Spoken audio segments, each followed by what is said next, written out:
चीनच्या डॉल्फिननं महाराष्ट्राचा पाऊस रोखलेला आहे। 15 ऑगस्ट पर्यंत फक्त घाटमाथ्यावर पाऊस बरसणार आहे। चीनमध्ये चक्रीवादळ आलं आणि याचा परिणाम महाराष्ट्राच्या पावसावर झालाय। महाराष्ट्रावरील ढग जे आहेत ते विरळ झालेले आहेत। 15 ऑगस्ट नंतरच राज्यात पुन्हा पावसाचा अंदाज व्यक्त करण्यात आलाय। प्रशांत महासागरात सक्रिय असलेल्या एल निनोच्या प्रभावामुळे महाराष्ट्रामध्ये पावसानं मोठा ब्रेक घेतलेला आहे। अफगाणिस्तानाकडून दक्षिण भारताकडे वाहणाऱ्या कोरड्या वाऱ्यांमुळे उत्तर महाराष्ट्र, मध्य महाराष्ट्र, मराठवाडा आणि विदर्भात पावसानं पूर्णपणे उघडीप दिली असून 15 ऑगस्ट पर्यंत या भागात पावसाची शक्यता नाहीये।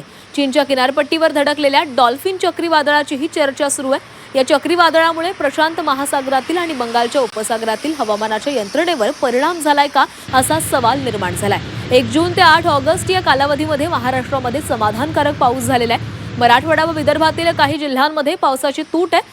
चीनच्या किनारपट्टीवर धडकलेल्या डॉल्फिन चक्रीवादळाचा भारतीय मान्सूनवर प्रभाव पडला असण्याची शक्यता आहे। हवामान तज्ज्ञांच्या मते प्रशांत महासागरात मोठं वादळ किंवा तीव्र हालचाली सक्रिय असतात तेव्हा ते भारतीय उपखंडाकडे येणाऱ्या बाष्पयुक्त वाऱ्यांची दिशा आणि बंगालच्या उपसागरातील कमी दाबाच्या पट्ट्याची निर्मिती तात्पुरती मंदावू शकतात।